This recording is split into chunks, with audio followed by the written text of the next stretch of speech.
नमस्कार, मैं हूं आपके साथ इश्तियाक अहमद और आप देख रहे हैं आर्य न्यूज़। बुलेटिन की शुरुआत करेंगे इस वक्त खबरों की तरफ, जहां पर राष्ट्रवाद के साथ विकासवाद और सेवावाद 2022 के चुनावी समर में बीजेपी के हथियार होंगे। पार्टी कार्यकर्ता प्रधानमंत्री नरेंद्र मोदी और मुख्यमंत्री योगी आदित्यनाथ की सत्ता की चाल ढाल, चिंतन, सरोकारों, संकल्पों और सामाजिक संपर्क को लेकर लोगों के बीच जाएंगे। उनसे 2022 में प्रदेश में एक बार फिर भाजपा सरकार बनाने के लिए मतदान का आह्वान करेंगे। और बीजेपी प्रदेश कार्य समिति की शुक्रवार को दिन भर चली बैठक में ये पूरी तरह स्पष्ट हो गया है। पार्टी ने इस बैठक के जरिए 2022 में होने वाले विधानसभा चुनाव की रणभेरी फूंक दी है। प्रधानमंत्री ने गुरुवार को वाराणसी में राष्ट्रवाद के सहारे जातिवाद और भाई भतीजावाद के आरोपों से घिरी रही प्रदेश की पूर्ववर्ती गैर भाजपा सरकारों पर निशाना साधते हुए योगी सरकार के विकासवाद की बात की थी। प्रदेश कार्य समिति की बैठक में मोदी के मंत्र पर ही आगे बढ़ते हुए कोरोना और कल्याणकारी योजनाओं का लाभ जरूरतमंदों तक पहुंचाने का आह्वान करते हुए राष्ट्रवाद, विकासवाद और सेवावाद का एजेंडा कार्यकर्ताओं को सौंपा गया है। और वहीं राष्ट्रीय अध्यक्ष जेपी नड्डा के सामने सीएम योगी आदित्यनाथ, प्रदेश प्रभारी राधा मोहन सिंह और प्रदेश अध्यक्ष स्वतंत्र देव सिंह ने जो मुद्दे उठाए हैं, बीजेपी सरकारों के निर्णय बताए, आगे की तैयारी की जानकारी भी दी है। उससे भी बीजेपी की चुनावी लड़ाई की तैयारी की झलक मिल गई है।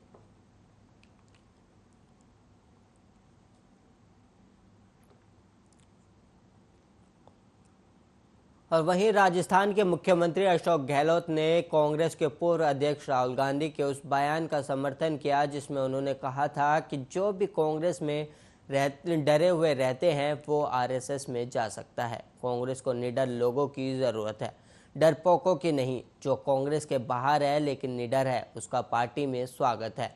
मुख्यमंत्री अशोक गहलोत ने कहा कि राहुल गांधी का बयान महत्वपूर्ण है। राहुल चाहते हैं कि कांग्रेस का हर एक कार्यकर्ता बीजेपी का निर्भीक होकर मुकाबला करे। उन्होंने कहा कि राहुल कांग्रेस के मूल्यों को दोहरा रहे हैं, जो संवैधानिक लोकतांत्रिक सिद्धांतों में निहित है और जो हमेशा से आरएसएस की सांप्रदायिक राजनीति के विरोध रहे हैं। राहुल गांधी ने शुक्रवार को पार्टी के सोशल मीडिया सेल के वॉलंटियर्स के साथ बैठक में कहा कि कांग्रेस को निडर लोगों की ज़रूरत है, डरपोकों की नहीं। उन्होंने कहा कि बहुत सारे लोग हैं जो डर नहीं रहे हैं लेकिन कांग्रेस के बाहर हैं, उनको अंदर लाओ और जो हमारे यहाँ डर रहे हैं उनको बाहर निकालो।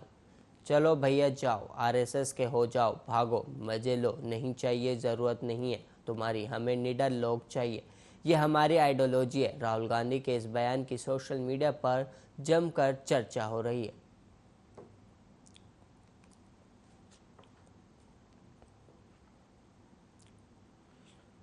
और वहीं बिहार के पश्चिमी चंपारण जिले में 2-3 दिन के दौरान संदिग्ध हालत में 16 लोगों की मौत हो गई है।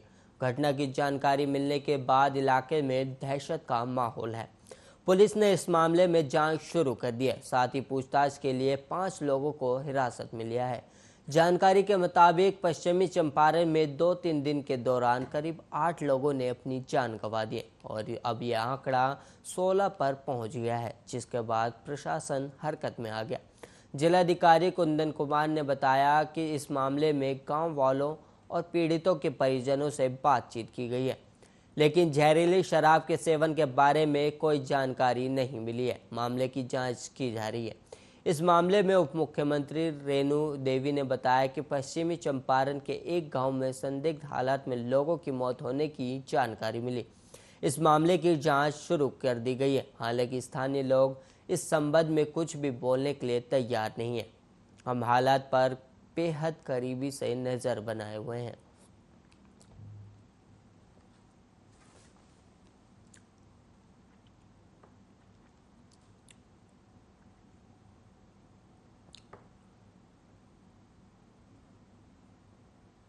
और वहीं म्यांमार में पिछले कुछ दिनों से कोरोना वायरस के मामले फिर से बढ़ने लगे हैं। देश में कोविड-19 का डेल्टा वेरिएंट तेजी के साथ फैल रहा है। स्वास्थ्य मंत्रालय के मुताबिक कोरोना की नई लहर के चलते दैनिक मौतों के मामले बढ़ रहे हैं। संक्रमण के आंकड़ों में बढ़ोतरी से सरकार चिंतित है, वहीं लोग भी सहमे हुए हैं। मरीजों की बढ़ती संख्या के बीच ऑक्सीजन सप्लाई की कमी हो गई है। ऑक्सीजन सिलेंडर लेने के लिए लंबी लंबी कतारें लगी हुई हैं। देश के सबसे बड़े शहर यांगून में कोरोना के मामलों में भारी बढ़ोतरी दर्ज की गई। कोरोना की वजह से मौत के आंकड़ों में भी इजाफा हुआ है।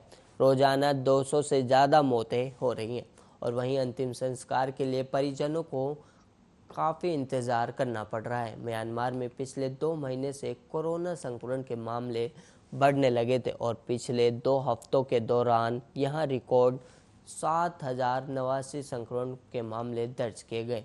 महामारी की शुरुआत से अब तक देश में 2 लाख से ज़्यादा लोग संक्रमित हो चुके हैं।